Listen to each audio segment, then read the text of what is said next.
That's not the one. Good morning. Good morning. It's the Last Minute Laura show. Good morning. Good morning. Good morning. Good morning. Hello. Hello. Thank you, Alex. You're a beautiful singersman. Yeah. You're a What can I say? songsman. Should audition for that Ryan Seacrest or Ryan whatever show. Is he still? I don't don't think know. that at all. I think that was like in 2001, the last time Ryan Seacrest did. I'm old now, I guess. You are old now. We're both old. Every time I watch TikToks where it's millennials making fun of what we did as teenagers, I'm like, I'm old! Well, like I told you, it's like if I died today, I'd be like, oh, he lived a nice life. It's true. Alex and I say that, like, jokingly, obviously, but like, if Alex, obviously, they would It's 'cause I'm warn you, older. but yeah, Alex is in his mid-30s, so whenever he, like, and how does it, I don't know how to have it say that it comes up. It comes up naturally somehow in our conversations, and Alex, like, if I died, people would be like, oh, that's too bad. They wouldn't be like, a tragedy, gone too soon. He's past the age of gone too soon. He's now at the point of, Oh, he lived a life. his poor wife. Like, did he have kids? Like, you're at the point where people just go, Oh, oh. thank you, next. Thank you, next. Also, we're still battling with the microphone. Yeah. I think I have your 2 microphones on. Ugh.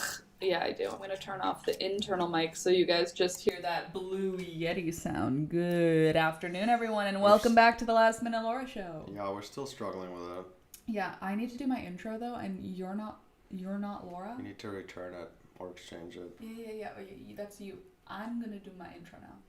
Good morning, everyone. Welcome back. Thank you for coming. Come on in. Take off your shoes, all the things. Come on in. It's nice day. Get your tea. And by nice day, I mean it's the first big rainy thunderstorm day of the year. Good morning, Alex. I love you. Thank you so much for the tea. Thanks. I love you. Thank you for fixing my camera and microphone. Thank you, my tech wizard. He's my tech wizard. Okay, so good morning. Happy Friday, everybody. It's Friday. Too quiet. You're too far from the Yeti. Okay, take a deep breath to hope that the Yeti does not just turn off when I move it, because it turned on by me moving it.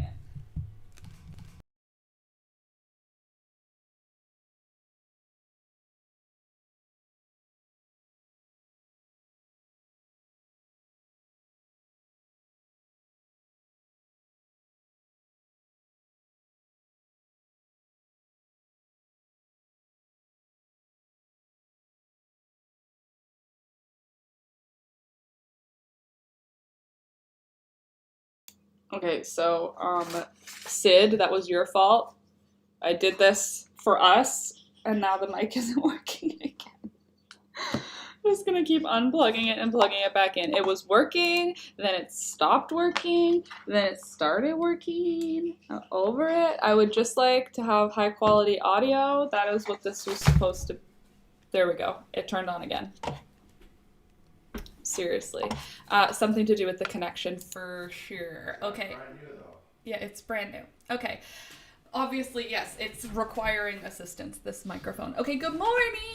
Hi, everyone! As you're coming in, sorry that there are technical difficulties. Sometimes that's just what happens when you're have no idea what you're doing, which is the story of my life. So good morning, happy Friday. If you're new here, I'm Laura. Usually, I want to say we're not as, like, disorganized as that, but really, let's be honest, often we are. What was I gonna say? Usually this channel used to be mostly tutorials, crochet, natural dye. Lately it's a lot more vloggy content, a lot more chicken, a lot more plant. Basically, I'm really enjoying spring, living on we live on a farm, but we don't farm the farm. So we have like a backyard and an acre of land on a large farm, but the farm is rented to a farmer. So we live like the urban farm life. No, we live like the farm. We live on, I don't know how to explain it. We're not farmers and we're not farming, but we do live on a farm, but that's not our farm. We live on like an acre on a large farm. Basically, I'm just traipsing around in my cottagecore vibes, pretending that I am a farmer, and very much enjoying that. It gives me good vibes. Let me say hi to everybody in the chat before I get onto my like rambly chat-a-thon. Good morning, Karen. Last minute, that's me. Dina, good morning. Rebecca, Louisa, good morning. Good morning. Today is the first day of summer break for my kids. Yay for your kids. Sorry for you, but yay for your kids. Elsie, good morning. Nice to see you. Liked and shared. Thank you, Dina, and good morning. And Louisa, good morning. And who did I miss? Kayla's here as well. Good morning, Kayla. And Sid, good morning. We got a little rain Wednesday, but we need more. We need more too. We didn't get any on Wednesday. We were supposed to get like a thunderstorm and it just didn't come. We had like 5 minutes of rain in the afternoon. Not nearly enough to do anything, but happy. Still happy about it. We come here for the casual disorganization. Just casual chaos. Just general happy chaos. Feeding my cat, Chloe. Alex? Does Peekaboo have food in her bowl?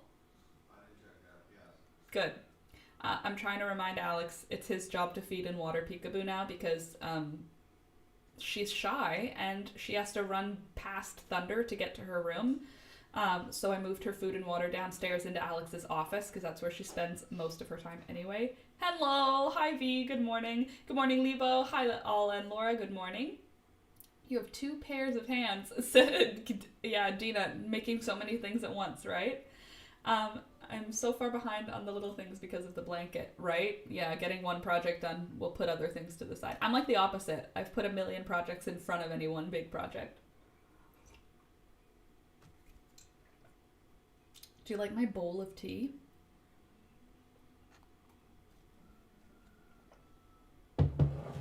Okay, so, it's raining, finally. It's cold today, though. It's like 7 degrees Celsius outside, which is, like, cold for right now and for this time of year. I already put my peppers... in the ground, so I'm kind of just, like, letting the gods of nature decide if I get peppers this year, because I already put them in the ground because we weren't supposed to get any more cold because we are past May 2-4 weekend, which is when it's supposed to be safe to put everything in the ground. So 7 is not frozen or anything. Oh, good morning, Laura. 7 is not frozen, like 7 Celsius. 0 is like freeze. But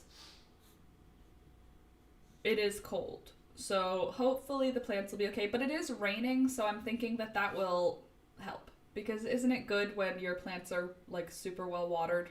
They're less likely to freeze. Even though to me that seems to make less sense, because you'd think if they absorb a whole bunch of water, there's more water to freeze inside of their stems. I don't know. I'm not a doctor. Hold on. Maya's here. Good morning, Maya. Nice to see you.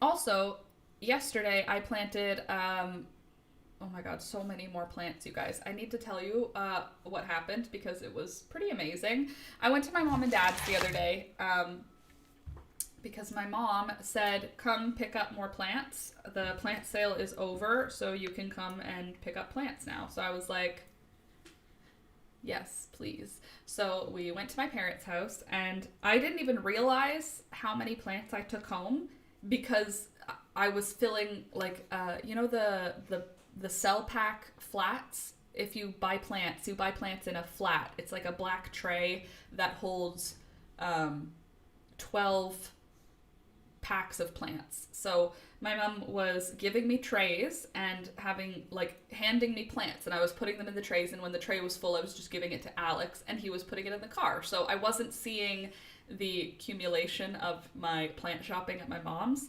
But every time my mom would say, like, here, do you want a cherry tomato? I would go, oh, okay, yeah, I'll take a cherry tomato. And then she'd go, okay, here's 3. And I'd have to go, like, I don't have room in my garden. My garden's almost fully planted already. And my mom would straight up, like, hold the thing in front of me and go, you'll find room. You'll find room. And I was like, I will find room. But I took home probably 5 or 6 tomato plants from my mom's. I got one that's just called Soup, and it was a hybrid that my mom created a couple of years ago. Through the last year or two, it got hybridized with something else by accident. Like, my mom collects her seeds for her favorite tomatoes each year, and so therefore all of my mom's tomatoes, all of her best, most robust tomatoes are like 15-year-old seeds from Italy. Like, they were seeds from Italy from a neighbor. My mom grew those tomatoes and then hybridized them by growing them right next to a different tomato that she'd loved for a long time, and then that, like, she just collects her own seeds so that by this time, like, her Roma tomatoes are different than what you get at the store. They just are, because they are, she's not using like a pack of tomato seeds to plant tomatoes. Like, I don't think I've ever seen a pack of tomato seeds at my parents' house. Like I see seeds obviously, but not in like, not a purchased tomato seed pack. In the last couple of years, she has purchased a few heirloom seeds, like the purple Cherokee, or Cherokee purple, sorry. But anyway, what I was trying to get at is there's this one plant that she invented. I believe she invented. I mean, obviously, I have no idea about anything, but I've never seen it anywhere else. I've never tasted it anywhere else. It's somewhere between a red tomato and an orange tomato, so it's like a rorange. It's not a red tomato and it's not an orange tomato. You look at it and you're like, it's red. But then you see a red tomato next, like in the plant next to it, and you're like, oh, it's not red. It's orange. But then if you see an orange tomato, you're like, it's not orange either. It's like terracotta. Very beautiful. Tiny little cherry tomatoes. Maybe they're grape tomatoes, like they're longer, skinnier ones. But she called them soup. That's the name on the tag. And the reason is, last year, when we were picking these tomatoes, she said, try this tomato. I tried it, and I swear, hand on whatever thing you would take an oath, it tastes like Campbell's tomato soup. Like, not like, oh, tomato soup tastes like tomatoes and that's why this tomato tastes like tomato soup. No, it literally, if you just mashed it and then drank it, you'd be like fully seasoned, like salt and pepper tomato soup, ready to go. Like it tasted like fully creamy tomato soup. Very weird. Delicious, but also when you're eating them, very like, how come my brain is telling me this came out of a can? This tastes like my childhood. Where are the saltine crackers? But it's like the best tomato ever. So I got a soup cherry tomato, which I'm going to make sun-dried tomatoes with. I have a star frit something. I don't know what it had the word star in it, or star rise maybe, something like that. The coating didn't take. I have the worst cramps I've ever encountered. I've been staring at the wall, breathing for the last 2 hours. That's awful. I'm sorry, Frida. Good morning. I mean, not good morning. Morning. How about that?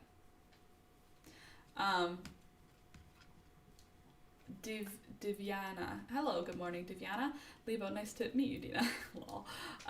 Sid, that's so weird. Super weird, but also, like, hella delicious. Super tasty to snack on because they taste like tomato soup.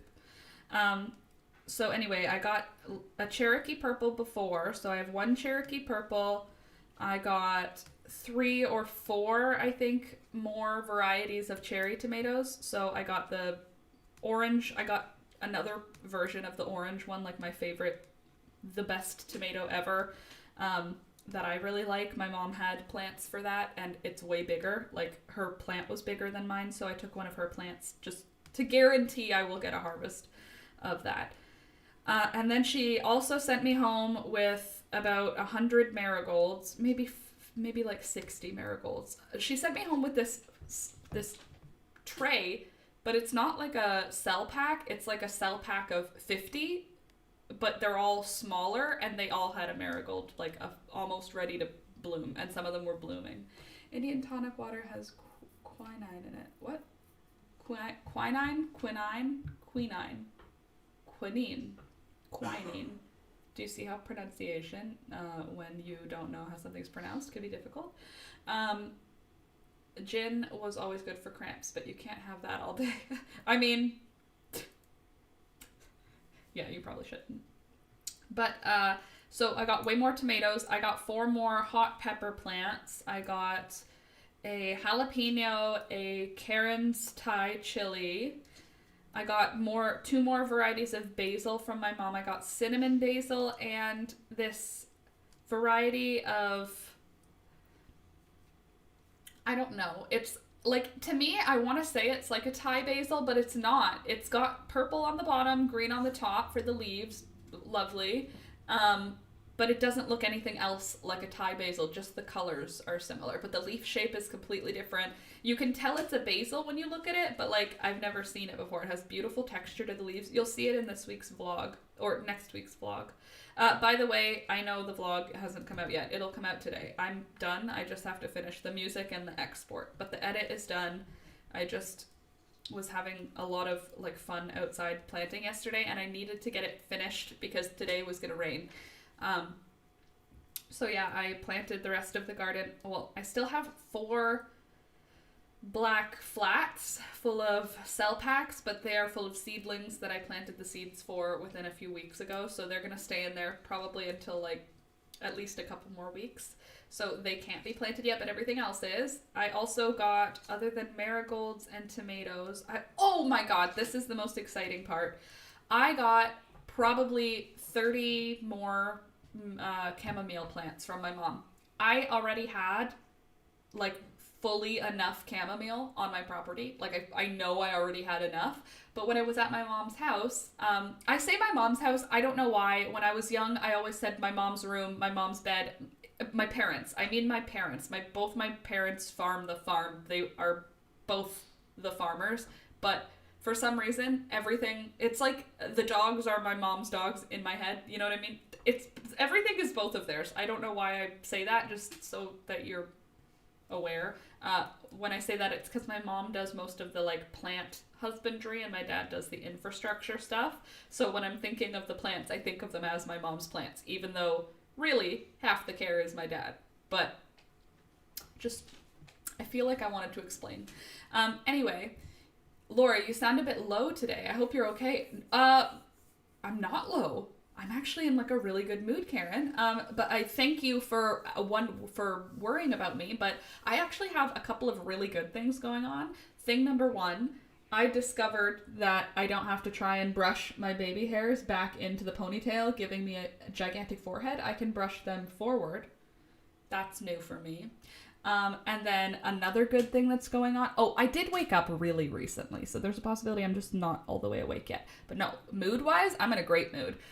Yesterday I planted a whole lot, which was great. I didn't get sunburned, which is great. And also the serum that I am now using on my face has kicked in. Like, I've been using it for like 4 days, every day. And before that, I did it every other day for a week because it's an acid. I didn't want to like risk putting it on my face all at once. My skin is amazing. Like, okay. I don't need your feedback on it, friends. If you have opinions about like the quality of my skin, I am aware that I have like freckles and whatnot, but oh my God, you are not looking at the camera. No, why would I be looking at the camera? I can't. I have to look at what you guys are writing. If I look at the camera, I can't see what you're writing. The text for what you're writing is down here. So I could talk to you directly like this and make direct eye contact with you the whole time, but then I would have to have topics and I would have to talk without you being able to respond. But I can talk to you if that's what you'd prefer. I'm just kidding. I actually can't. I have to read what you're writing. Freckles are adorable. Thank you, Sid. I think so. Well, actually, to be honest with you, I used to hate them.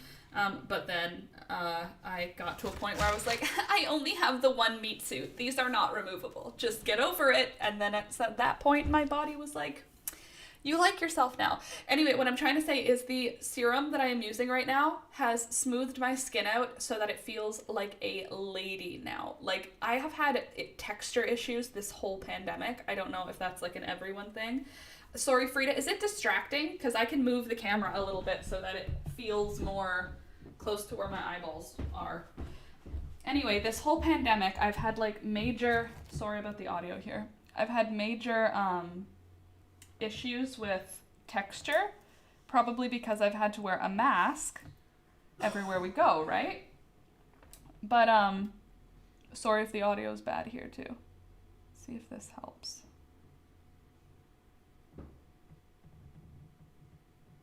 Just give me one sec. Where's Thunder? Thunder is this way. Okay. Hold the phones. Okay. Let's try that. See if that works a little better. Well, I used to hate them, Rebecca, because kids are mean, right? And the only thing that kids can bully you for is whatever makes you different. And I guess my freckles were the only thing that made me different. So that's what my neighborhood bully used to bully me about, was having freckles. Freckle face Laura, freckle face Laura. Literally, I remember this girl who used to, I want to call her my childhood friend, but the truth is she was a neighbor who used to bully me. This neighbor who used to bully me, I remember at a birthday party, her getting up on a table and saying, freckle face Laura, look at her, she's got freckles, look at her face. And I remember crying and running home at a birthday party. It was obviously a neighborhood birthday party. And I remember my dad, called me. No, I didn't run home. I was crying at a birthday party. And my dad yelled my name from our home.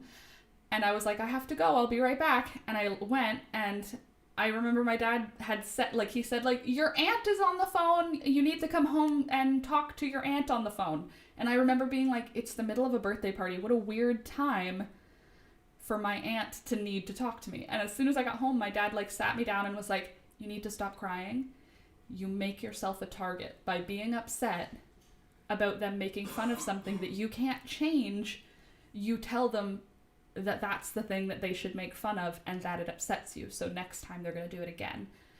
And I don't know why, but for some reason that clicked. It made sense in my head in that moment. And I went back to the party, and I don't recall ever feeling any kind of way again about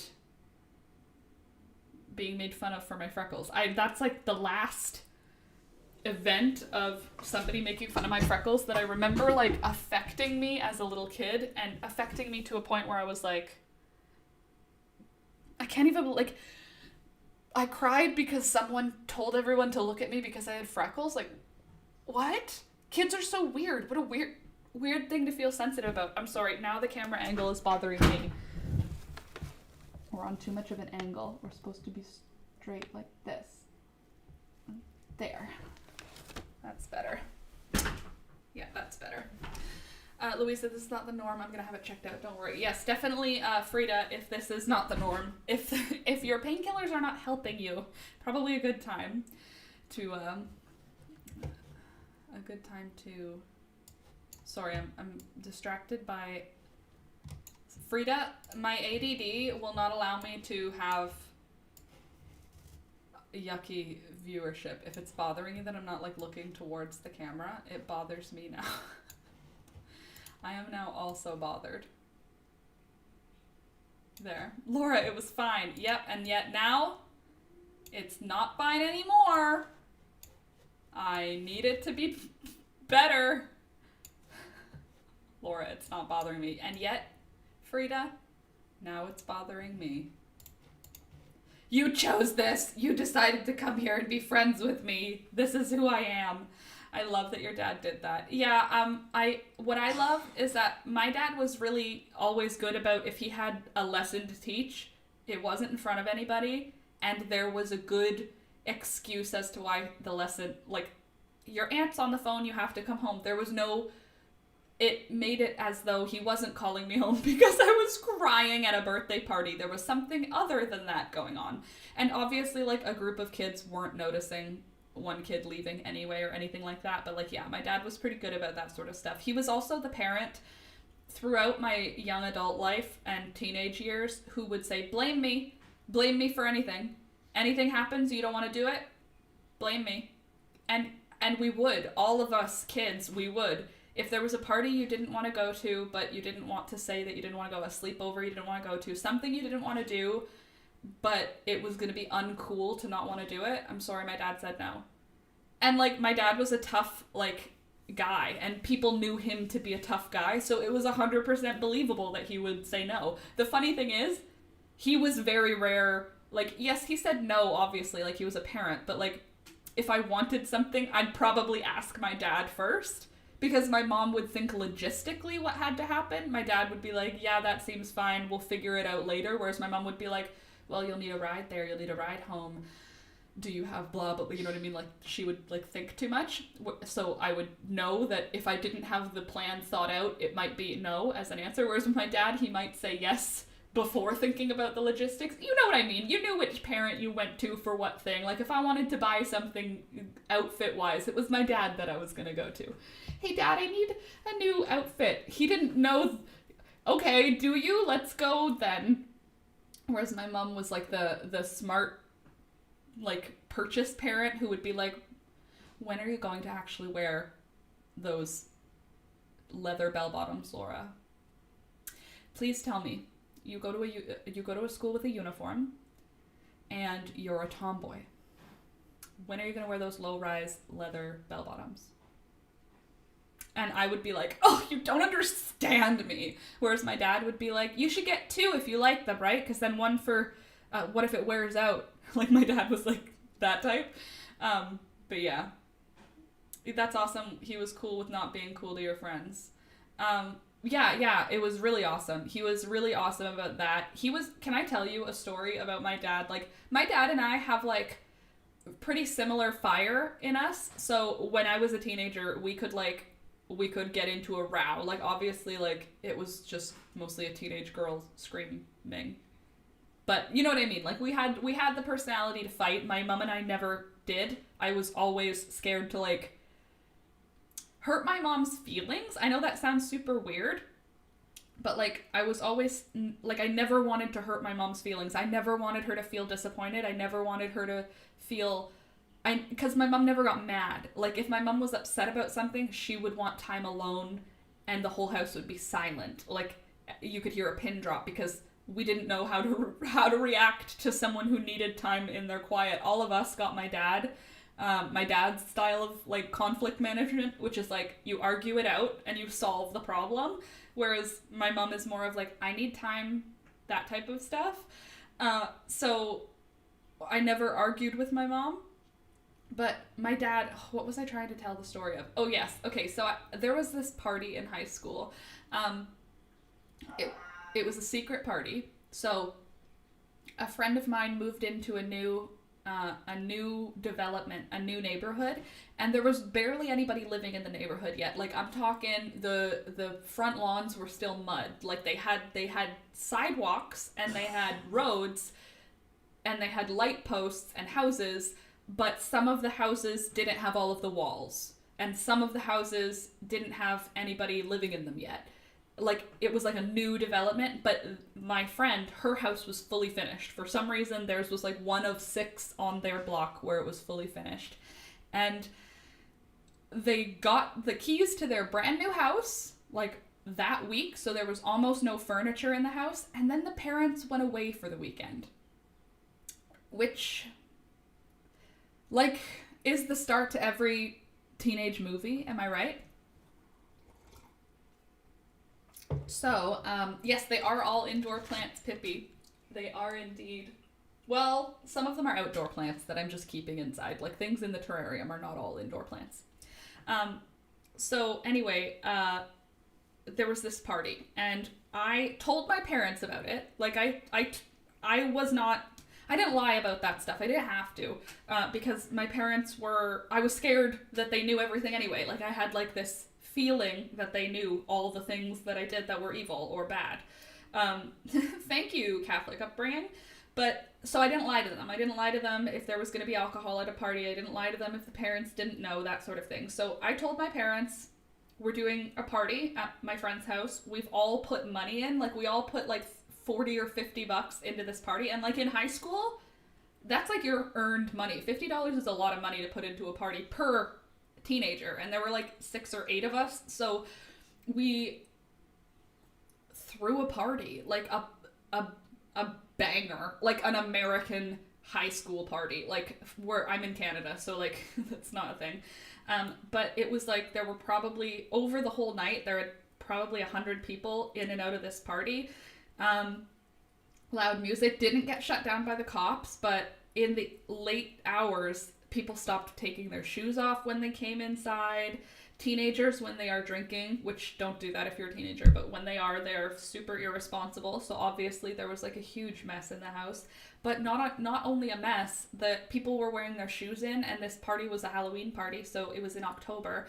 So it's mud season, and there was no lawns, so there's just mud everywhere, and the carpets in this brand new house were cream colored carpets. So teenagers were just tracking mud, like smoking cigarettes, smoking pot, drinking, spilling things, breaking things. Like, it was just a very bad idea, like, obviously. And, like, during the party, more than one time, like, more than one of the 6 of us that were putting this party together, like, made eye contact, like, this was a bad idea.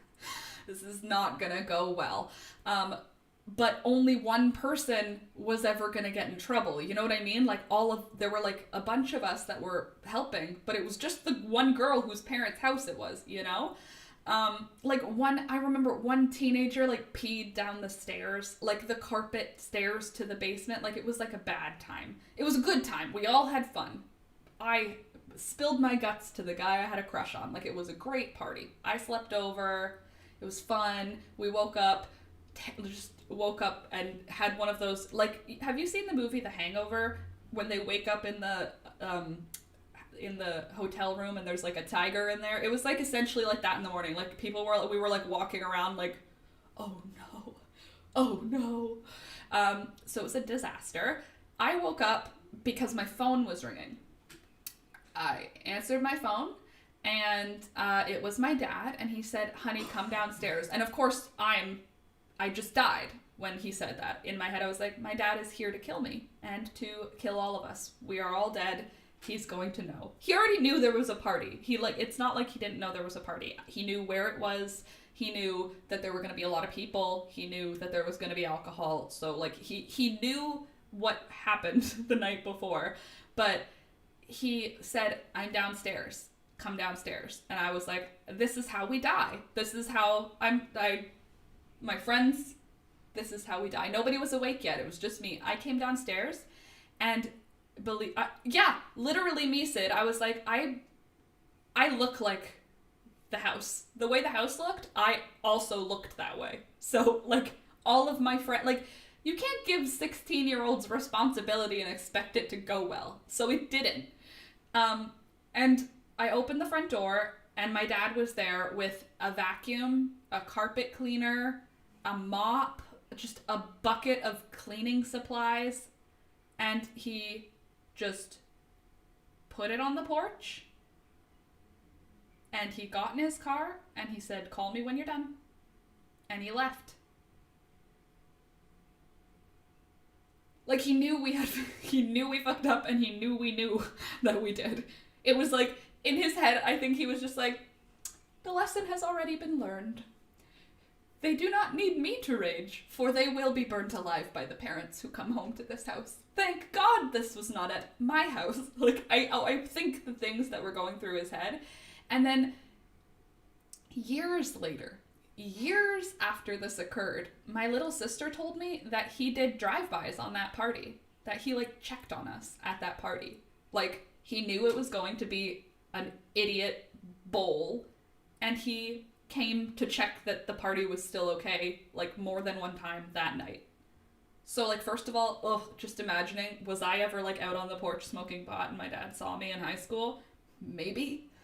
Hopefully not. But, yeah.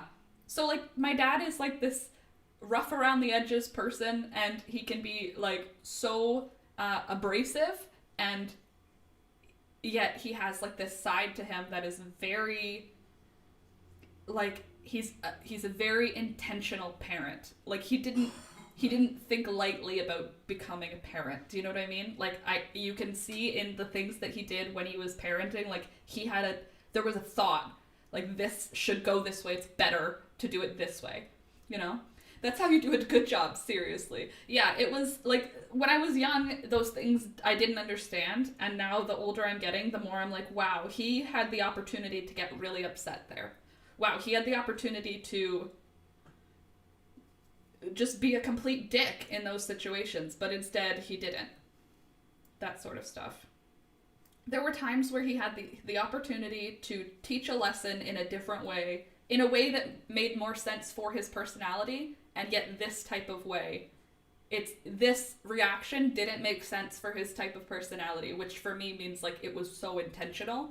Like it's not his natural disposition to just like be a softie and do something like helpful and softy. But like that means it was an intentional thing, you know? I don't know, I really appreciate that kind of stuff now. Anyway, that was a party that happened, and obviously we got caught. Obviously, the neighbors told on the girl whose parents had gone away. What I don't even understand is how we cleaned that house. We moved the furniture to cover any areas that we couldn't clean. Like, there were certain areas of the carpet that were just unfixable, because you can't trample mud for 8 hours into a white carpet and expect it to be a white carpet after. So, like, we moved couches. Like, we just fixed it. And they never knew. And then the neighbors told on us. Obviously, I didn't get in trouble because it was not my house. And I feel bad for the girl, my friend, who did get in trouble, because I'm sure that was the worst. I can't even imagine and we got away with it for like weeks before the neighbor told on the girl, which got all of us in trouble. In trouble is a relative term. I wasn't literally in trouble. I was only anxiously in trouble. Just on the inside, I was in trouble, you know? But I had been in trouble since the day after the party. Like, I made myself feel like I was in trouble, you know what I mean? Like, I was waiting for the shoe to drop. Everyone else is like, we got away with it! And I was like, no, we didn't. You can't get away with things. What are you talking about? So I was just waiting to find out that we didn't get away with it. And when we didn't get away with it, that was more of a relief for me, because I was like, good, now I know that later we're not going to get in big trouble. Better to get in big trouble now. I have like anxiety that tells me that authority is always on my tail. There is no way I could ever have been a criminal. It just wouldn't have worked out for me. I would have had to have like a inhaler. If I was like on the way to being a criminal, I would have needed like way more anti-anxiety meds. No way I could do crime. Just so nervous about being caught. I wouldn't be able to initiate the crime because I'd be so worried about what would happen after. Like I don't have that. Can't do it. Anyway, it was a banger of a party. The end. I don't know why this came up. Does anyone know why? Why we were talking about my dad? I sweat just driving behind or in front of the police. Literally me, Rebecca. Honestly, if a police officer makes a lane change into my lane, I'm like, I'm going to jail forever. Why, Laura? Are you speeding? No. Are you doing anything illegal? No. Have you literally ever done anything actually illegal? No. I mean, every time that I smoked pot before it was legalized was technically illegal, but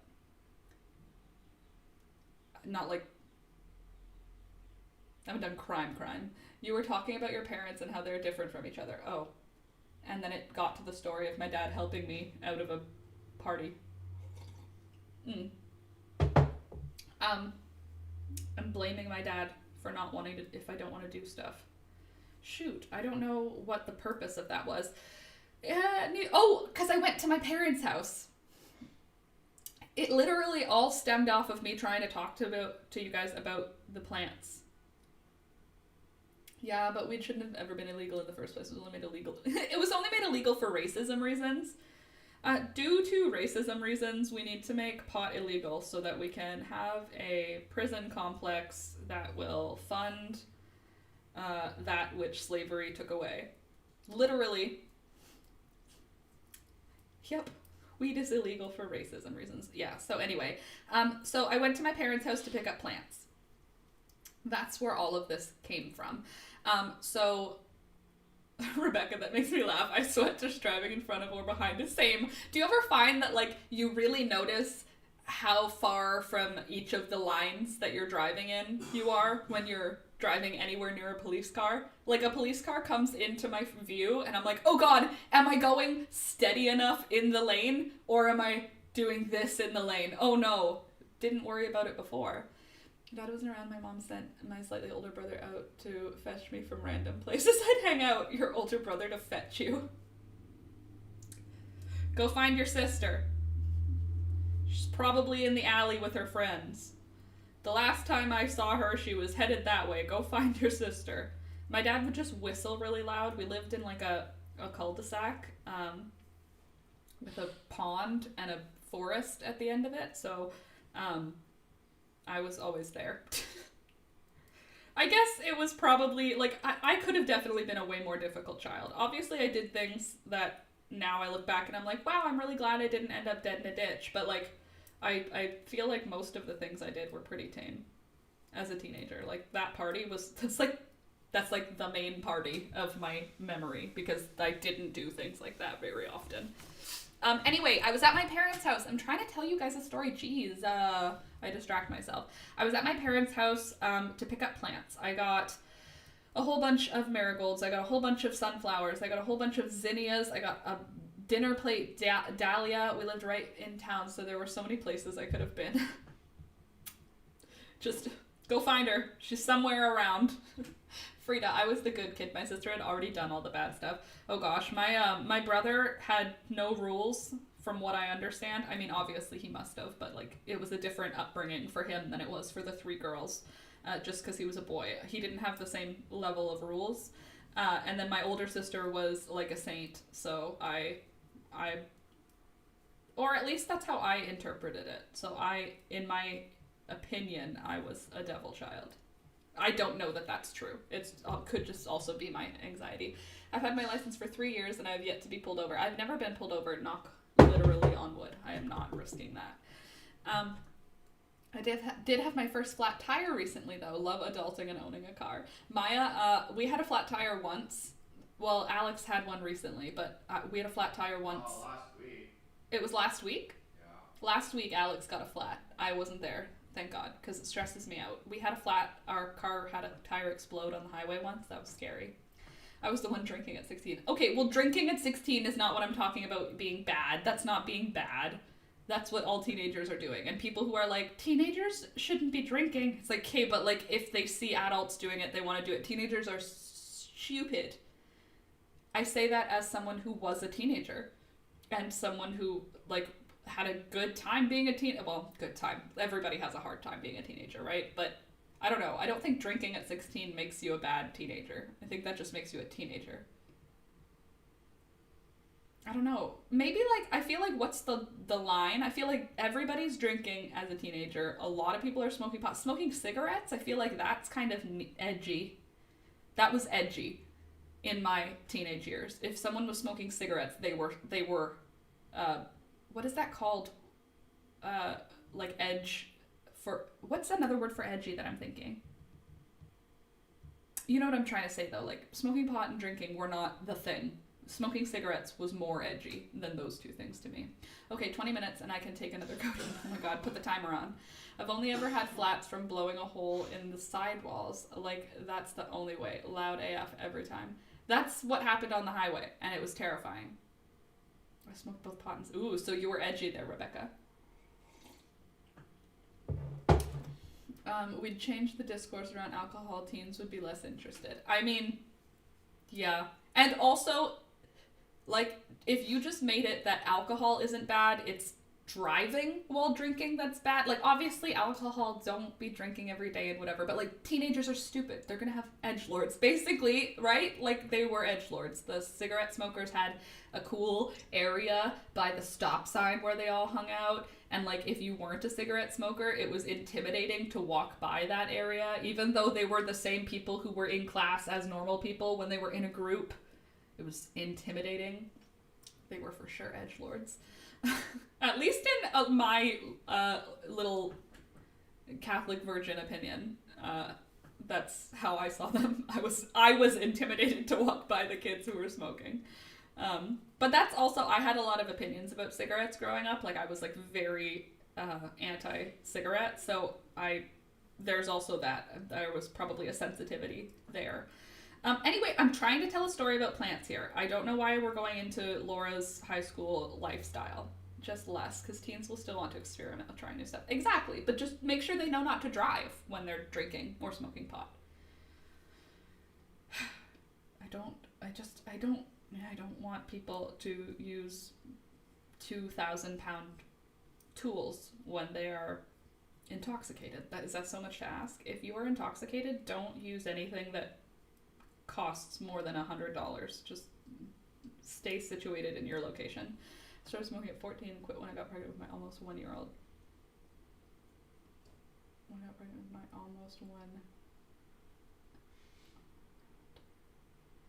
Well, then I guess that's more than an edgelord. I feel like it's an edgelord when you're a teenager. And then good job for you for quitting. Well done. That's a huge thing.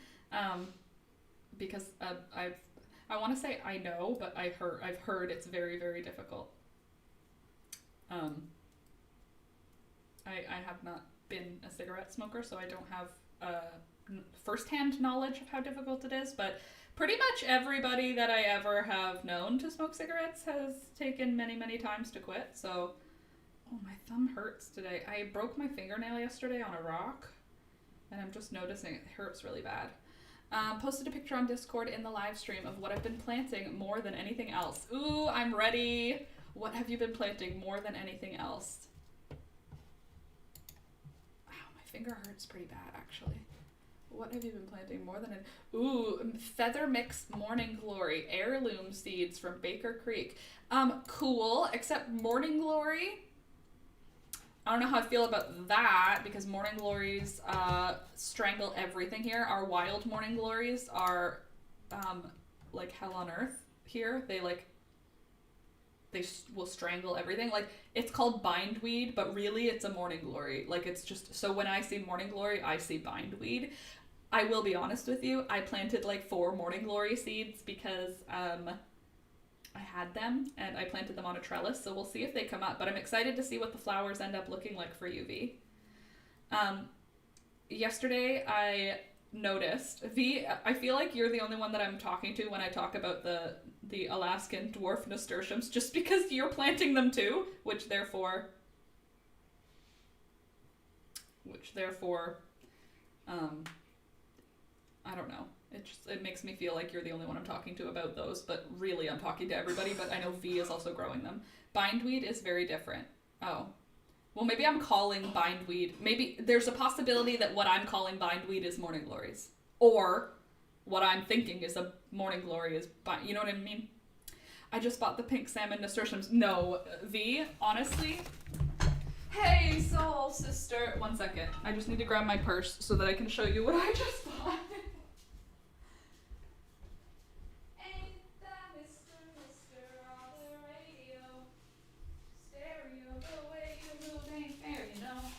Okay. Where are those other 2 seed packets? Oh, my computer is letting off warm air and I'm freezing right now, so that was actually a nice little thing. So I went on a little seed hunt because I realized this year I was buying my seeds. Hey, soul sister. Yes, actually. So Sid, there's a possibility. I have no idea what I'm talking about. There's that. That's what I'm trying to say about the bindweed Morning Glory business. So I bought a few more seeds yesterday. Most of these are for next year. Like, I bought them with the intention of keeping them until next year. There is a possibility that I'll just plant them this year because I'm an impatient person. But some are for this year. So the ones I got for this year, I got these really cute watermelon radishes. They're white flesh on the outside and then bright pink on the inside.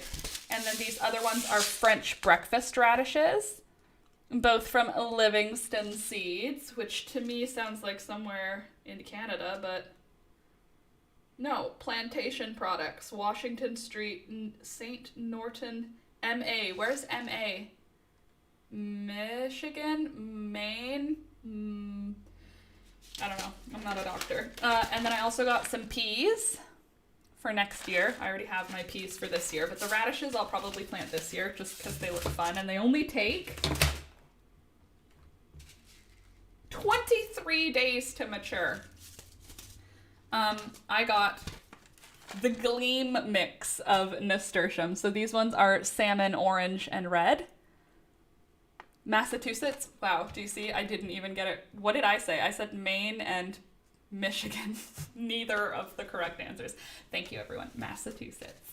And then I got more zinnias. These are all flowers for next year. I picked up another Alaskan dwarf nasturtium because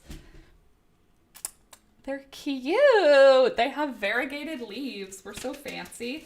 But yeah, I figured these are all going to do me well next year. So I just picked them up thinking, you know, I'm not going to not want to plant suddenly, right? So I got the early Sensations mixed from 2 different brands. We'll see if that means anything. It's not. I didn't realize they were different. What? How much? Oh, $199, $189. I was going to say, did I get these better? 120. Okay, sorry. So I got Cosmos Early Sensations. I got zinnias in the Cut and Come Again, and I think this one's the State Fair. Oh, Double California Giant for zinnias. And then I got 2 packs of nasturtiums, the Alaskan Dwarf Mix, and then the Gleam Mix. So fun. And then I also just got chamomile. I don't think I'll ever need chamomile again. I know that. I have so many chamomile plants, you guys. Like, the number of chamomile plants in my backyard is actually intense. I'm so excited. My friend came over yesterday to pick up some seedlings. And I said all of the things that I had available. And she was like, I don't need any basil or chamomile, but I'm happy to take some of the other flowers that you mentioned. And I was like, you don't want chamomile? And when she came here, I was like, you said you didn't want chamomile, and I just need to know why. And then she was like, well, I don't really drink chamomile tea, so I don't really need to grow it. And I was like, oh, I didn't realize we weren't going to be friends anymore, so you should probably go. And she like, obviously I was joking. But like, for real, I don't think I'll ever need chamomile seeds again, but I bought them just in case everything burns down and I need a packet of seeds. I also picked up 1 more pack of calendula seeds. I definitely will not need calendula seeds this year. This was like, these are just backup in cases. Maybe you need a chamomile intervention. Honestly, like, the amount of chamomile tea I drink is not, what is that? It does not correspond to the amount that I grew. Let's put it that way. We're gonna need to find several other uses for chamomile, because... Oh, shoot. Hold on. Trauma. Hold on. Okay, 1 sec. Are you on the right side? Are you on the wrong side? Which side is which? This side. Stitches just fell off my needles and I just had like a freak out. Rebecca, I think I'll bring the kids to the library in the park today. Frida, sounds like a good day. I think so too. Millicent is worried. She can poke the door open with her nose if it's a tiny bit open, but I closed it and she comes around and bumps it from time to time. Oh, to check if you can let her in. Thunder does that with the bathroom. Did you ever say the name of the serum she's been liking? It's Drunk Elephant TLC serum, and it's like, honestly, it changed my skin in a week. And like, I'm not a salesperson and I'm pretty sure it's an overpriced, expensive serum, but like my skin feels like all the texture's gone. It feels like the skin right here. You know, the skin here, the soft skin, the soft, like, fatty skin. That's what my whole face feels like right now. Like, I don't want to touch it because it feels like I've scraped off all of the, like, it feels like there is no dead skin. It's all fresh skin. There's no dry patches. It's amazing. Maya, just so you know. Hey there, beauty. Cats make chamomile somethings for favors for weddings. That's a great idea, because, again... okay, so I went to my parents' house yesterday. Let's try and get partially through this story. By the way, as you're coming in, friends, don't forget to like the video. I would really appreciate it if you could click the like button. It would really help the channel grow. And you're already here hanging out. You might as well just click a like button. It only takes you a second. It means a lot to me. Thank you very much. Mwah. Thank you. Love you. Appreciate you. Okay, so my mom has a farm with my parents have a farm, and my mom grows plants, and she sells plants and food and flowers and fruit. Like, these are things that happen for my parents. She finished her big plant sale this year with all of her seedlings, with her she finished her sale with all the seedlings, all of the vegetable seedlings. Sorry, I'm trying to read the chat and talk, and I have ADD, and I didn't take my meds yet, so I'm not going to have an easy time with it. Thanks, I'll have to check it out. I've gotten texture from wearing masks too. Yeah, for me, the texture in the mask location has been so bad, like my pores on this side of my nose have been visible. Like, obviously, it hasn't affected me because I've been at home. Like, it doesn't matter because I'm at home, nobody's seeing it. But as soon as this serum started kicking in, I was like, even my neck, like, you know how your neck kind of feels like the skin is like bumpy there? Like, it's different skin on your neck than it is on your face. It's almost the same skin as my face now, which I didn't know was even possible because I didn't realize my neck had a texture, and now it doesn't, so highly recommend. I started using a serum a while ago. Wow, so nice. I used the Ordinary. Both my sisters use the Ordinary. They both really... Well, my older sister's like a Clinique fangirl, but my little sister, I'm pretty sure, is fully... I'm using the Ordinary for my face wash. Okay, so... At my parents' house, my mom, hi Birdie, my mom said, do you need any chamomile? And I said, do I? And then she said, because for some reason, I guess people didn't really want chamomile this year, because I have like 30 plants that didn't go anywhere, and now they have to go into the ground. And I was like, oh, like, I only need like one more plant. I don't need any more chamomile. I don't need any at all. And I was like, I'll just take one more plant. And then my mom picked up a whole tray of 4-inch pots of chamomile. Not a skid, not a flat of cell packs. A full tray of, like, pots of chamomile. And there were, like, 30 pots. And I was like, hey there, chamomile. And they're all in bloom, obviously. Mine are not blooming, but all of my mom's that are like seedlings that she hasn't even cared about are blooming and beautiful. It's fine. I'm fine. It's fine. Anyway, so she said, I'm throwing these out. If you don't take them, I'm not going to water them again. And I was like, obviously she was exaggerating so that I would take them. And so I took 30 additional chamomile plants back home, and I planted all of them. I planted chamomile. You guys already have seen, I already had more than 30 chamomile plants, and now I have, okay, I didn't have 30, I probably had 15. Now I have 45. So, I don't know really why I bought chamomile seeds, is what I'm getting at, is the chamomile seeds that I purchased were kind of silly that I did that, because the number of chamomile plants in my home, all around my home, is amazing. I'm very excited about it. I don't feel that it's going to be too much because I think they're tiny daisies. Like, my friend was like, well, why do you have so many plants? Like, why did you plant them all? Why don't you just, like, not plant some kind of thing? And I was like, well, what am I going to do? Just let them dry out and die? I have all this dirt in the ground. Why not just shove plants in them? And I've said this before, and I'll say it again. Better for me if I have to pull plants out halfway through the summer. If I have to pull them out halfway through the summer because there's too many, I'd rather do that than have them die. I think your mom might be a supervillain.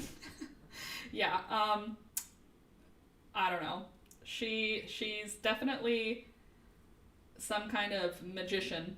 Maybe not a supervillain, maybe like a green witch. She's like a green witch, and it's like she has these chamomiles. She's a chamomile peddler these days. Oh, you remember those 17 pairs of jeans I had to try to get 2 I liked? Millicent ate the crotch of 1 pair, so I had to go on a hunt for the same pair. And I also splurged and got some summer clothes. Frida, that's awesome. Not the crotch part, but the summer clothes is awesome. Also, frickin' cats, frickin' dogs. It's flowers.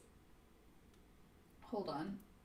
It's flowers. Duh. Well, that's what I mean, right? Like, when my friend was like, oh, I don't drink chamomile tea very much. I don't need a chamomile plant. And I'm like, it's a bush of white daisies. It's a nice smelling bush of white daisies. That's like somebody being like, oh, I don't cut flowers and put them inside, so I don't need a lilac bush. Yes, you do. So what? You don't cut them and put them inside. It's lilac. Hello. That's how I feel about it. So if you're not growing chamomile. Also, Sid, what do you mean your local spot had no chamomile? I wish you lived close enough for me to just send you a full skid of chamomile. Anyway, now there are chamomile plants everywhere. We put them at the end of the driveway. We put them in every flower bed. We put them in every vegetable garden. I put them along the side of my house. I planted them where the wild mint is planted. It's basically just going to be a lot of chamomile all around the garden. And I think that'll make such a great peripheral plant because it's like a frilly, it grows similarly to dill. Oh, also I planted dill everywhere where I planted chamomile. So there's going to be like chamomile meal. I'm going to try and make garden shorts from the eaten ones. Ah, that's a good idea. Or you could cut out the whole crotch and make chaps, you know? Like so that they're garden shorts that you put on top of your inside clothes, you know? I've been looking for chamomile seeds all spring. Cats, I'm sorry. I wish you lived close to me. If you guys, any of you live close to me, you can have as much chamomile, literally, as you can carry, because my mom also emptied one of her garden beds of the chamomile that was growing in it, and it was already full-grown chamomile. She yanked it out of the garden and just left it next to the garden like a supervillain. And I was like, can I take those home too? So I planted ones that she pulled out of her garden. They might not take, but they might. They're having distribution issues because of the damn pandemic. I had to dig chamomile out of my lawn because it didn't come up in my beds. Oh my god, that's frustrating. Chaps. They're skinny jeans. There's no under to be had. Very good. Frida. That's funny. There is no under. And Sid, at least you had chamomile growing in your lawn. That's a benefit. So I yanked out a few of my own chamomiles because I had transplanted them from the field behind our house. Turns out they were false chamomile. They're just like wild daisies, but they're not. They're called false chamomile. So they don't smell. They look pretty, but they don't smell. So I ripped them out and replaced them with actual German chamomile. Is this German chamomile? Probably, right? Oh, it doesn't even say. It just says chamomile.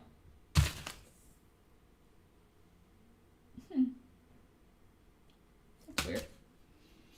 I'll cut off the legs and mend the hole with that fabric. Might look cool. Oh yeah, you could give yourself an extra tough full bum of fabric. Like double up the jean fabric so that when you're sitting in the dirt pulling weeds, you've got like a little cushion.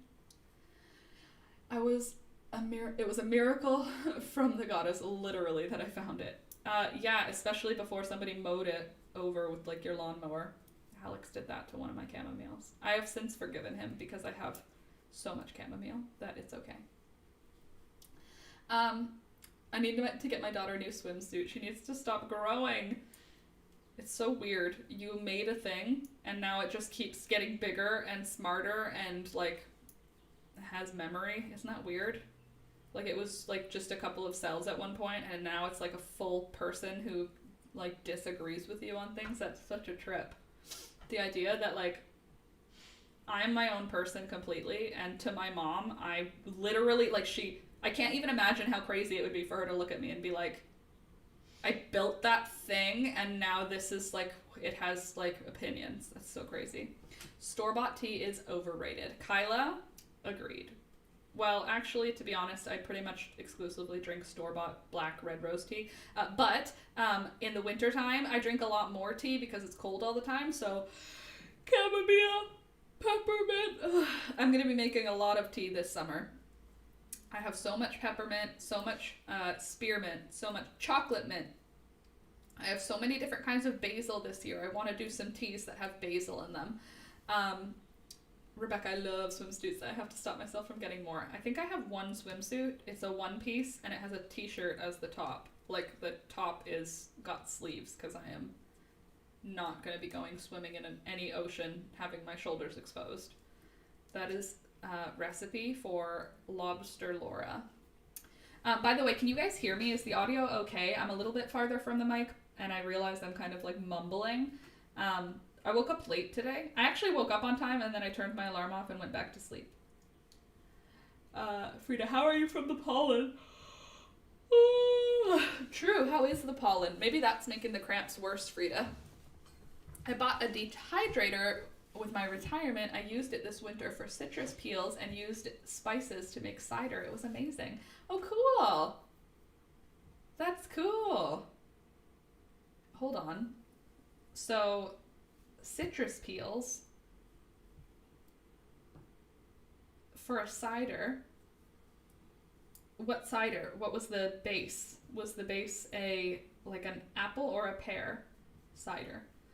It's hot and we're in a drought with the ocean having rip current warnings. Hold on. It's hot and we're in a drought with the ocean having rip current warnings. I don't understand that sentence.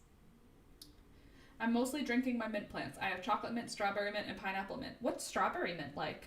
Birdie, still horrible hanging in there. I'm exhausted. I've been in bed for 3 days now. Ugh, that's the worst feeling, especially during spring when you want to be like outside enjoying it and your body is like, no, you have to like be not alive right now. Ooh, good idea. I'm going to be getting a dehydrator for my peppers this year. I have a dehydrator that my mom handed me down, apple cider. It was different, but really good. When you say cider, do you mean alcohol apple cider, or do you mean like pear, or do you mean like apple cider like for enjoyment?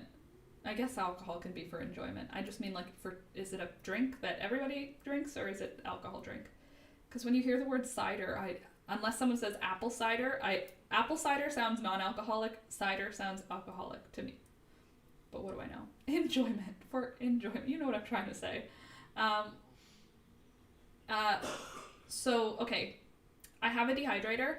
I used it last year quite a bit. This year I'm going to be using it an awful lot more, but my plan this year is to try and make tea and package it. Because, like, I can make the tea, but then I don't use it because it's in, like, a weird, like, you know, packaging that I'm not going to be, like, going into for tea often enough. Like, I don't know how to explain it, but I need to package my tea in a way that will make it more consumable. I think that's part of the thing that I need to learn when it comes to my like my preserving. I need to have it packaged appropriately as well. It's not just about doing the preserving. Like if I preserve something and put it in a huge freezer bag in the back of the freezer, I'm not going to eat it because I'm not going to see it. So I need to have things packaged in a way that makes it accessible to myself if I actually want to use it. So that's something I have to do. I've never had any other type other than hold on. Ooh, strawberry mint. I've never had any other type of variety other than the mint that you get at the store. Oh, gosh, there's so many different varieties. There's different shapes of the leaves, different textures to the leaves, different colors. I have one mint, my chocolate mint. It's almost black. The bottoms of the leaves are so dark purple that they're almost black. So it's like black and dark green. And then I have a creeping mint, which is like honestly probably one of my favorite plants this year. It's just it's so cute. I really would love if it could spread over everything forever. It looks like a moss. It's so low to the ground and so flat that I just love it. So I have creeping mint. It's just like a sweet mint. I have mojito mint, which is like big textured leaves. Oh gosh, it's so much fun, V. Honestly, if you have the opportunity to have a few different kinds, I recommend it because it makes it fun. Just to smell between them and smell the like subtle differences. Like you smell the chocolate mint and you're like, it smells minty. But then when you smell regular spearmint and then you go back to the chocolate mint, you're like, it smells like chocolate. Like it really does. But if you only have chocolate mint, it all just smells like mint. You know what I mean? I got tired of commercialism at one time and point. Yeah, I don't know. I feel like obviously consumerism is still happening with me because I want the packaging to be a thing, even though I want it homemade. I want to make it, but I need it to look like I bought it, because that makes sense. To be honest, the mints smell more like other fruits and chocolate, but they taste different. We pack our frozens as flat as possible and stand them up like a bookshelf so we can see everything. Oh, that's a good idea. You can use small cardboard boxes to group things too. Also a good idea. I want to do something like that into my freezer, something organized, but I don't know how I'm going to be preserving what I'm going to be preserving yet. Like I'm going to have too many hot peppers. I know that. So I'm going to try and find another way to dehydrate them that makes it pretty. Ooh, I know what I'm buying next. Mint. Definitely mint. All the mint. Or basil. Okay, can I just go through the types of basil I have this year? I have red basil. The purple one. I think it's called red. It might be called purple basil. I have purple basil. I have lettuce leaf basil, I have regular sweet basil, I have bush basil, I have cinnamon basil, I have Thai basil. Did I say Thai basil already? And I have a mysterious basil. I'm looking in my garden in my head now. I think that's all of them. 7 different varieties of basil. Why? Why not? That's the question that you need to ask. Why not? Wow, I just throw stuff in my freezer. Yeah, Frida, same. That's why I don't have any room for my preserved items in my freezer. But by the end of this summer, I need to. All the pesto, exactly. Well, wouldn't it be fun to make make pesto individually with each of the different basils, and then to make a combined pesto and then like taste test them to find out which pesto really is the superior pesto, you know? Imani is rubbing bananas on her arms, probably outside of the peel, right? Like mashing them onto her arms. That would make more sense for a child because it's messy. LOL, BRB. BRB, my child is messy. That's just literally, I am going to have the messiest child for sure. My kid is going to be rubbing all the bananas, all the mashed bananas. Kyla, I was gifted plants through a friend of a friend. She is very much in tune with her Laos roots. Her family has so many plants. She also gifted me mint, Vietnamese cilantro, and a dragon fruit plant. Ooh, that's cool. Are you somewhere that gets cold in the winter? Because if you are, that dragon fruit, bring it inside. Because I'm pretty sure you could keep that as a houseplant. I'm pretty sure dragon fruit is sold as a houseplant here. Frida, yes, that sounds delicious. What does Frida say? Definitely, I love pesto. Yes. Laura, did you get to watch the pre-wedding video? I was flabbergasted. I didn't watch it yet. I'll watch it today. I will watch it today. I bet it's flabbergasting. I believe it. Cool, dragon fruit plant, right? Isn't that cool? Isn't it weird? It's like prickly pears here. Prickly pear is also an indoor plant, even though out where it grows, it's like a outdoor plant. I'm starting to can everything in my freezer so I can just start over. I canned 9 pounds of sausage patties yesterday. When you say canned, do you mean like in a canner, or do you mean like how people use the word can to mean throw out? I'm starting to can everything in my freezer so I can just start over. No, you mean canned, put in cans. How do you can 9 pounds of sausage patties? What does that mean? I live in Fresno. The weather gets hot here. Okay, so you could probably leave them outside forever then, and they'll just live. Cool.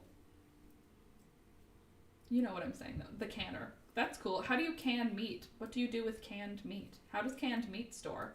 I mean, I guess I have tuna. That's a canned meat, isn't it? And I also have... Oh, I guess I have canned salmon, canned tuna. What other meats? You can get canned ham, right? Spam. Anyway. I can barely make food for the day right now. Not preparing being done. No preparing being done. Can barely make food for the day now. No preparing being done. Yeah, same, Frida, right now. Alex and I are in a fast food, tunnel right now. We've just been eating fast food, every night, which is not good and not responsible and not financially, responsible. So, we need to go pick up our groceries. I've made the order. I just need to pick them up. Canned beef. Oh, true, like corned beef you can get in a can. Mm-hmm. Make patties and put them in jars, pressure canner for 90 minutes. Are they cooked then? Or do you cook them before you put them into the jars? Do you make the patties, cook them, and then put them in a jar? That's so interesting. I mean, it makes sense. How would people have been storing meat for up until refrigeration? But at the same time, I'm confused. I live in the country. There is only McDonald's. Well, I live in the country, and there is way more than McDonald's, and I have been taking advantage of that fully, and that's not good. I need to stop because it's expensive, you guys. Eating fast food's expensive. And I have a grocery order to pick up, so that's the other reason why we need to stop, because we need to eat groceries again. They cook during the processing. Oh, okay. When you eat them, eventually, do you fry them up on a plate, on a pan, so that they get that cooked look? Because I imagine sausage patties would be ugly steam cooked. Not that they wouldn't taste good, just that they'd be ugly, like that they would end up being like gray. You know, like you'd have to still pan sear them before eating them just so that they look pretty. You know, like if you ever cook a hamburger, but you cook it in, I don't know, the oven instead of on a pan, how it's not the same. It's not the same, you know? I think chamomile with local honey is amazing. I think chamomile is amazing in general. Local honey's great. Yes, quick fry them. Okay, cool. I totally picked up burgers last night so I wouldn't have to cook. Yeah, we had Subway. But Alex and I have made a deal to each other. We made a commitment for the rest of summer that we are going to eat eggs every day. I don't know how we're going to do that, but we are going to eat eggs every day. So yesterday was day 2 or 1? Day 2. It must have been day 2. Or just crumble them up in a recipe. Yeah, totally. My neighbor has bees. They have a little cabinet by the road where you can buy the honey, only kind I get. That's so cool, Frida. But yeah, so yesterday we had egg sandwiches, like egg, toast, cheese, bread. That's the toast part. Egg, toast, bread. Egg, toast, cheese. Jesus, Laura. Any dress news or rooster fabric decisions made? Yes, Birdie. So dress news, I have now cut out the pattern. So we got to the first step. I've not cut out the fabric yet, but I cut out the pattern. Maybe today we'll be cutting out the fabric. No, it won't. I have to finish editing the vlog so I can put it up. But yes, I have started. The rooster fabric, the decision has been made, but I'm not going to share it. I think I'll keep it as a video. But yes, dress decisions have been made. Wedding dress, the bodice is cut out of the pattern and the necessary adjustments have been made. So I have the shape done. Make veggie pies with the eggs. Veggie pies. I do have pie crusts, actually. What I'm doing with the eggs, Subway was closed, my youngest wanted it. Well, Alex yesterday was like, what do you want? And I was like, I don't want to eat Popeyes again. And he was like, do you want like something with vegetables in it? And I was like, just let's pretend that we're not people who only eat fast food right now. Quiche, Frida? Yes, quiche, delightful. We do quiche, but we have to keep coming up with recipe options for eggs. So Alex did egg sandwiches yesterday. I know how to do, what are they called? Dutch babies. I know how to do Yorkshire pudding. I know how to do quiche and also all of the like actual egg cooking. Like I can do poached eggs and fried eggs and scrambled eggs, all that stuff. But we're going to do one of those things every day. That way we can start consuming eggs. We have chickens, for those of you that are new. First of all, if you're new, subscribe, like the video, please. That would be very helpful. But also, we have chickens and we have gardens. So we're going to be having a lot of tomatoes soon. And we're going to have all of the herbs and all of the greens. So pretty much it's going to be like salad every day, eggs every day. And then pretty much it's going to be like we're going to be purchasing groceries just for dinner food.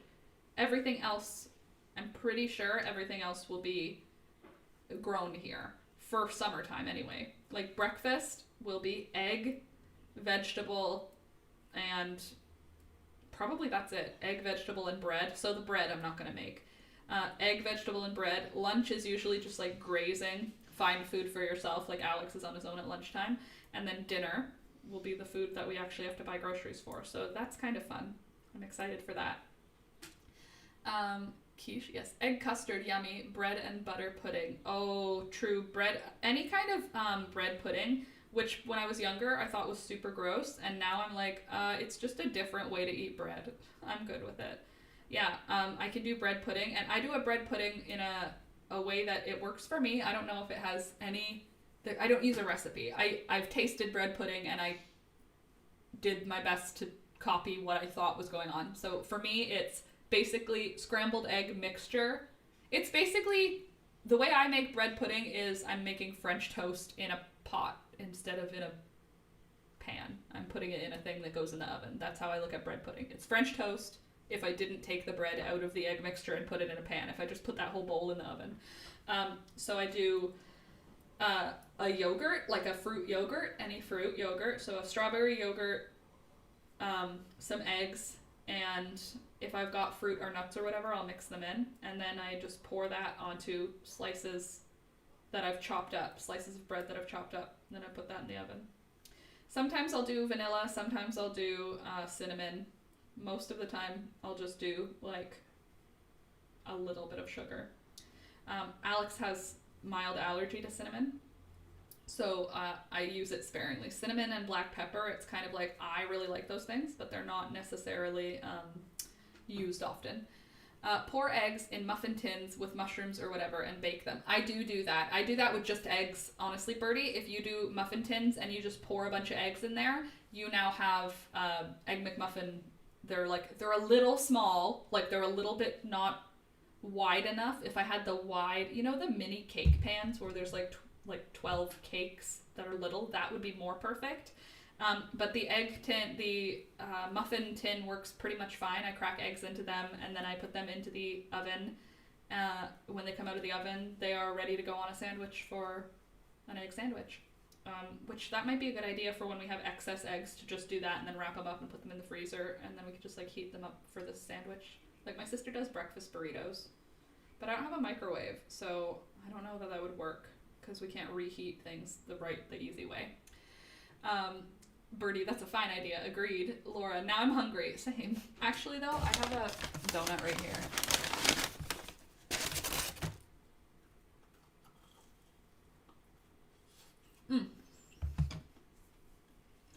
Ew, macaroni pudding? Oh, you are not using the word pudding the way I do. Macaroni pudding with broccoli. Serve with ketchup. It's not a sweet thing. The word pudding in my head puts sweet into my brain. You whisk them and they fluff up, Laura. Oh, totally. I've done that with my egg whites where I'll whisk them until they're at like, not stiff peaks, but pretty stiff, and then I'll mix the yolk back in and fold it in together, and I'll bake that, and it makes like a really fluffy egg. I would make egg sandwiches. My late sister would make me some when we were in high school. That's nice. That's nice. She would make you egg sandwiches. My little sister and I, when we were in high school, we used to have, or not in high school, well, through high school, we used to have the Laura's Cooking Corner, the critically acclaimed TV show. My little sister was the game show interview host. For some reason, our cooking show, which was not filmed, obviously, because it was pre-YouTube, it was just us pretending to film, but our cooking show called Laura's Cooking Corner, Julia, my little sister, was the announcer. It was like a game show, even though it wasn't, and it was like it was somehow timed, even though it wasn't, and she would be like, Laura, what are you making today? And I'd be like, today my plan is grilled cheese. We are going to add bacon, and the plan for the herbs is we're going to do a little bit of dried basil on the side. Like, we would just like make up just nonsense, but my little sister would basically be like, it was like the guy from the Hunger Games. And what are you doing now, Laura? Like, and it was called Laura's Cooking Corner. And it wasn't a real show, obviously, because there were no cameras, but that was what the show was called. And Birdie, whisk them, they fluff up. Yes, I would make egg sandwiches. And Frida, I hate breakfast. It takes me a few hours to get hungry. I have a full meal shake for breakfast. I mean, if it gives you the nutrients you need and it is good enough for you, then it's good enough for me. I don't know. I get hungry when I get hungry. Sometimes it's as soon as I wake up, I'm so hungry, I feel like I'm going to throw up. And sometimes it won't be until 2 o'clock in the afternoon that I feel hungry, which is how I know I'm not emotionally ready to have a child. Because there is no way that currently I could cook 3 meals a day for the rest of my life. Once I get to that state of emotional stability, then I'll have a kid. I can't even imagine right now having to cook a vegetable every night at dinner. And I like eating vegetables. I like cooking and I like eating, and I couldn't do it every day. Not a chance. Someday, maybe. Today is not the day. I'm not prepared. I'm not hungry, but I need the food to function. Makes sense. Make cakes. Yes, totally. Birdie, good idea. But I want them to be part of my everyday. Yes, I know there's lots of tasty recipes for eggs, but I also want to actually just eat eggs every day. Like, I want to have it be part of my day. But I'm also not a baker. So I feel like, yes, I can make cake for an event, but for everyday stuff, it needs to be ready in 20 minutes. It needs to be not just scrambled eggs, because like obviously I could make a fried egg every single day, no problem, but I don't want to eat a fried egg every single day. So it needs to be ready in 20 minutes. It needs to be able to be different than the day before, and it needs to only require like a maximum of 5 additional ingredients. That's how I'm considering, like, I want to increase my egg consumption, but I want to increase it in a way that doesn't increase a whole lot of my other work. Boiled eggs, ready, done. True. That's a good idea. Birdie, that'll have to be one of those, like, you know, when we have too many eggs.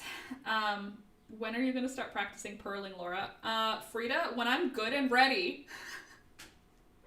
When I'm good and ready to practice purling. I am not an expert at knitting yet. I said when I was good at knitting, I would get into purling, okay? Gosh, I'm feeling attacked right now.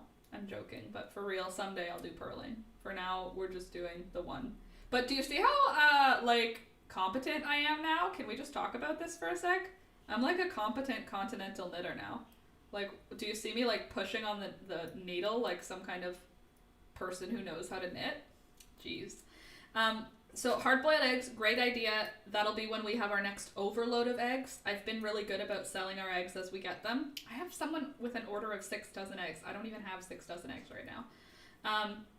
But yeah, I have someone who's ordering pretty regularly, so I haven't had like excess eggs. But yes, when we have excess eggs, I'll do hard-boiled. The only downside is you're better off using old eggs to do hard-boiled eggs because they peel easier, allegedly. So I have to like have eggs on tap for that. Finally made the live. Hey Alex, welcome back. What is purling? Karen, so knitting, if you knit in a lot of recipes, in a lot of patterns, it'll be like knit 1, purl 1. It's just a different stitch. So like with crochet, you know how you only have to know one thing to make a thing? With knitting, you're supposed to know 2 things. You're supposed to know knit and purl. They're 2 different stitches, but they're very similar. But they make 2 different things happen to your yarn. It's just a different knitting stitch. I know how to do knit. I don't know how to do purl. But if you say, like, I know how to knit, people assume that means that you can knit and purl. Because knitting is, like, the whole craft, but one of their stitches is called knitting. So that's great. Louisa, there's a girl from New York that is making videos of food from the world. She has a couple of videos about eggs. Oh, interesting. Do you know what her channel's called? Me too, finally. Hey there, Nell, but it's nearly midnight here. Well, I'm glad that you're here. You knit the front side and you purl the back side. Okay, well, I'm knitting both sides, so I'm just making it look like this. This is what it's gonna look like. Do you guys want to see what the rectangle is looking like now? Because I'm getting pretty far on it. My little ball of yarn is manageable size. Let me finish this row and then I'll show you what it is. Yeah, so like I was saying, eggs. Hard-boiled eggs, great. Pickled eggs, great. Deviled eggs are good, but kind of an event food, right? Like, you're not going to actually make deviled eggs for, like, an average Wednesday. Maybe you will, but I'm not going to. Unless it's, like, a special Wednesday. Is it June yet, by the way? Are we, what's the number today? I put it in the live, but I don't remember. May 28th. Can you believe that? A purl stitch is just a knit stitch from the backside. Yeah, allegedly. I don't know. I have to move my hands differently, so to me, it's not just a knit stitch. It's a whole other thing. I have to hold my yarn in a different place, and I have to move my needle in a different way. Therefore, whole new thing, Sid. You are knitting stockinette. Thank you. Stockinette. Then why don't they call it S1P1? Why do they say knit 1, purl 1? Why don't they say stockinette 1, purl 1? I don't know what I'm saying. Can you tell? I have no idea what I'm talking about. So what's going on with you guys this week? Anything happening for you this weekend? Also, sorry the vlog didn't come out yesterday. Please just watch it when it comes out. It's going to come out today or tomorrow. Hopefully today, if I can get it all done in the morning. If not, then I will put it out tomorrow. The end. But I'm going to try and get it out today. But it's really good. It's a good vlog. I hope that you'll enjoy it, because I enjoyed it. I can't knit. Nell, I only just learned in the most recent of times. I think you can learn to knit. If you can't knit yet, you could learn. No, you're knitting garter stitch because it's street buy and was used for garter. Huh. Oh boy, talking about knitting jargon gets very complicated. Yeah, reading your knitting jargon is complicated. Reading a knitting pattern is complicated. Just look at this beautiful rectangle I am working on. This is my rectangle. These are both naturally dyed yarn. Oh, that's a good stretch. Oh, do you guys want to hear some good news? Well, it's good news to me. I don't know if it'll be good news to you. It might be really sad news to you. Anyway, here's my rectangle. You're doing well. I gave up, and I'm just watching your videos to learn crochet, so thanks for doing that. Well, now you're gonna have to only look at old videos, because right now I'm not doing crochet videos. But I'm glad that you're enjoying watching the old ones. And come fall, there will probably be new ones again. But in the summertime, I'm gonna be focusing mostly on other stuff, like my wedding. I have a Zoom with my aunt in Germany. Oh, cool, Sid. Well, say hello to your aunt from us. Or don't, because she might not understand this. But you could, and if she's like, well, that's nice, then that's great. I love crochet, can't knit due to my fibromyalgia. Well, I'm glad that you can crochet then. Louisa, that's one of the videos. I'll post it on Discord as well. Okay, cool, good. Yes, post it on Discord. What am I trying to say, Laura? Oh, something happened. We sold 7 chicks. So it's good and bad. It's good because they're going to a home that was wanting them. It's bad because the reason that they needed 7 chicks is because they had 7 babies and they got taken by a fox. So a fox, their coop wasn't finished and something happened to their chicken run or something, and they woke up with a whole bunch of not alive baby chicks. So sad news is that somebody lost all of their birds. Good news is that they have reinforced their coop, and then 2 days after reinforcing their coop, they found me. So they were happy with girls or boys, and when I said I hope they're all girls, he was like, they're not all girls, but that's okay. They have a lot of land. They aren't having them for food. They're meant to be pets. That's why it was really heartbreaking, because it was like their kid raised the babies. They got like day-old chicks from somewhere and raised them up. So that sucked for their kid. But also, the good thing is the babies that we gave them are beautiful, so they'll have beautiful, beautiful chicks. And also, we only have 4 left now from our most recent hatch. So the 4-week-old babies, we only have 4 left. The 2 silkies, Pingu, and 1 other chick. All the others are at a new home, where they are going to have an awesome life as pets in the country to a family who wanted pet chickens. So that's great. I love living in the country, but not the internet. Yeah, Dina, the internet does stink in the country. I love living in the country, but same. I do not love the internet out here. Although Alex just signed up for the Elon Musk internet. Like, you had to put a deposit down and stuff. That's tough. It's hard having a farm. Yeah, well, Kyla, it's hard, but I can't even imagine how do you explain to your kid that? Like, they gave their kid responsibility, gave their kid a whole bunch of living things to take care of, and then it wasn't the kid's fault. And it was like, the kid was not an older, like, it wasn't a teenager, you know what I mean? Like, I felt bad. But they were really excited to see all of the babies that we had, and they were very happy that we had them available, so that was good. We did a 4-H program. It is a lot of work. Hold on. We did 4-H program. What's that? What's 4-H program? That is so sad. We have 6 baby chicks here. Oh, cool, Nell. I have a lot of them. A lot of baby chicks. Right now. So many. Several. Very many chicks.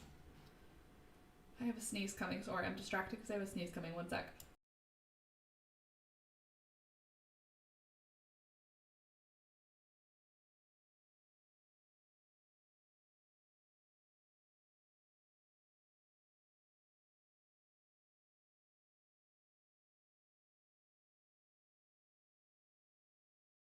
Okay, I think I'm good. Yeah, poor kid has to learn about the wild versus tame country animals. Yeah, no fun. But, I mean, sad news, obviously. Nobody wants animals to die. But the good news is that we had our chicks go to a home where they are wanted as pets. So that's good. Thank you, Nell, for the bless you. But, yeah, we have, they went to a good home. So that makes me happy. Because I was obviously concerned with not wanting to be selling people chickens to eat because I am raising them as pets. I'm sweating, but I can't get off the heating pad. Best investment ever, by the way. Oh, sweating, but you can't get off of it for the pains? That's no good. That sucks. I'm sorry, Frida. I mean, good investment for the pain management, but that sucks that it's making you overheat. I wish I could send you some of the cold air that we have here, because it is like 7 degrees Celsius here. Oh, thank you, Danka. Envy, welcome back. Danka, good morning. Bless you. How can you anticipate a sneeze that way? Mine are always a surprise. Sometimes mine are a surprise, but sometimes I can like feel them tickling my nose and like telling me that they're gonna be there in a second. Sometimes I'm wrong and I'll think a sneeze is coming and then I'll just look like an idiot for like 10 seconds going like, you know. 4-H is a program to learn about how to care for farm animals. We had goats, pot-bellied pigs, chickens, turkeys, dogs. Dogs prick the animals. We had to take classes in my family to care for them. What? 4-H is a program to learn about how to care for farm animals. You had to take a class, like, through the city? Or, like, how does that happen? That's cool. Do you buy the animals and then take the class, or do they give you the animals to practice with? Like, how does that work? I don't understand the setup. Or is it just a class to teach you about the care and then you get your own animals? Stacy, my sister has chickens for pets and eggs, not meat. My dad had meat chickens when she was young and said she could never do that. Yeah, I don't know. I want to. In my heart, I want to. It's something that I hope to do eventually. Obviously, that sounds crazy. Like, I hope to kill chickens one day. That's not how I feel it. I feel it more as, like, I want to be providing my own food to myself and my family. Someday, I'm not emotionally prepared to kill a chicken. I'm just not. And I know that right now I'm not.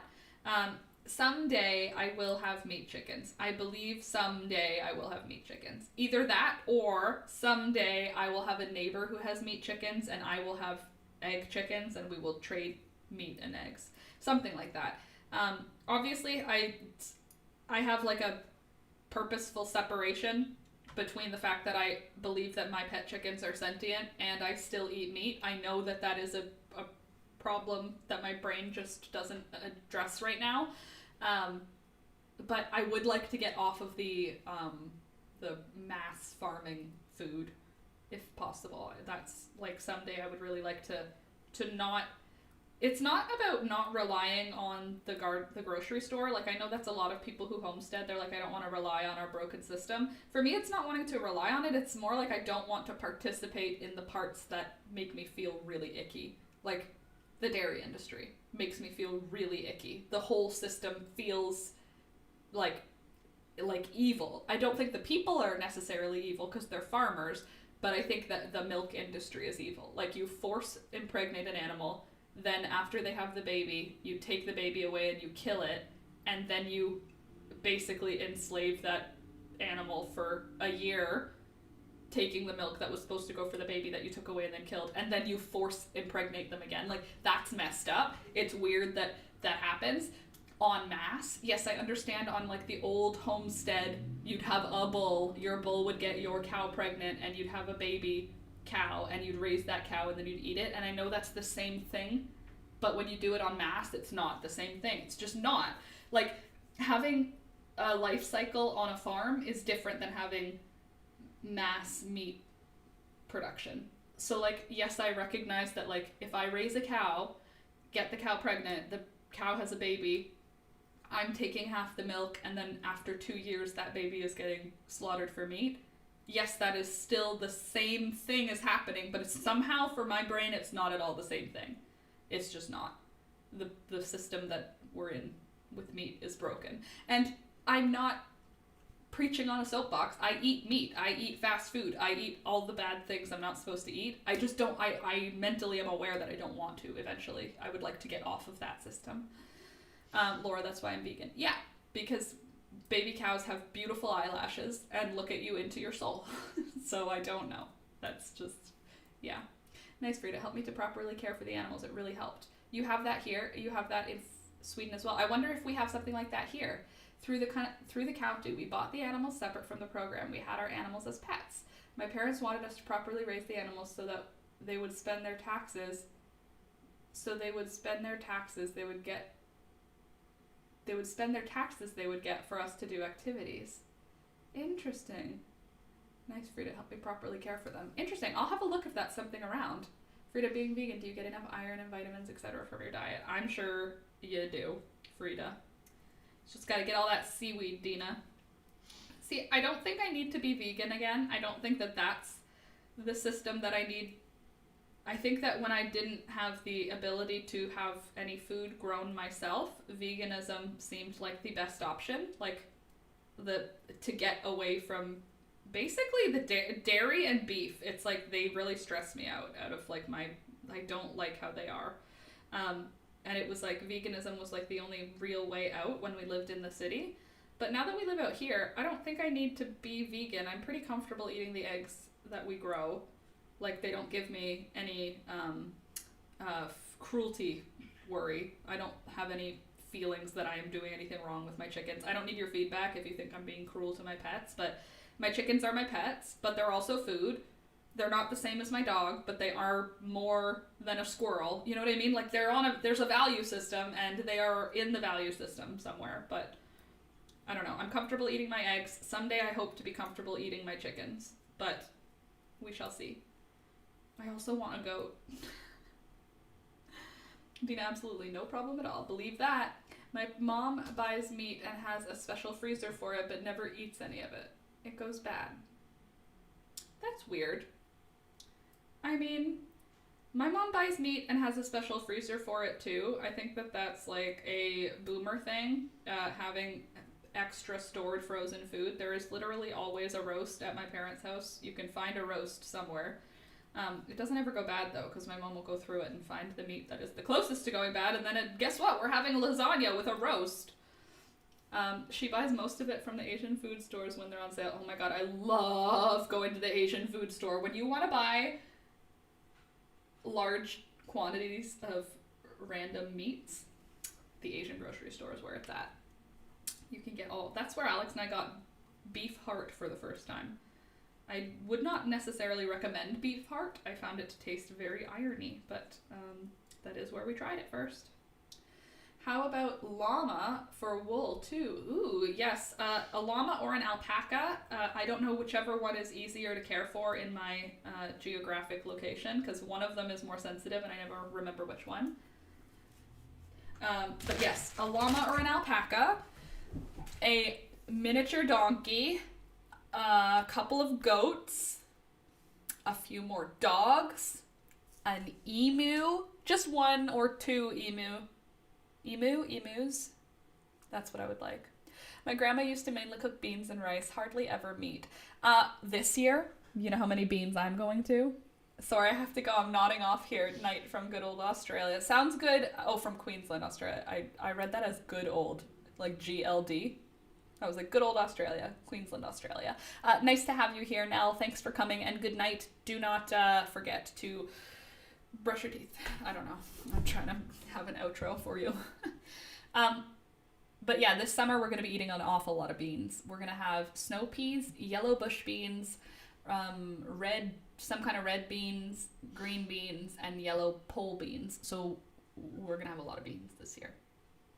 And the plants look amazing. And it's raining all day today, you guys. It's raining all day today. I'm so excited. The amount of growth we are going to get today alone is very exciting. Like, level 15. I'm level 15 excited about the rain right now. I'm cold and I just want to be like outside in the sun. But I'm very excited to... Oh, God. Tomorrow I'm going to pull weeds out of the ground because tomorrow the... ground will be soft from all the rain we're getting today, so I'm going to be able to pull out all the weeds. All the plants are going to get huge amounts of growth. It's going to be lit. I'm very excited for it. Hello everyone, how are you today? Hi Michelina, I'm well, thank you. I had therapy today, good job. and I managed to snag 3 vintage sheets to make into dresses in a thrift store. That's awesome. Do they have really nice edging on them, Michelina? I find like whenever I see vintage sheets, they have really pretty like scalloped like eyelet edging. How about a fish pond? Very zen. Karen, I used to think I wanted one of those like man-made fish ponds. You know, like Weedham and Reap has a fish pond. Who else has a pond that was like put in?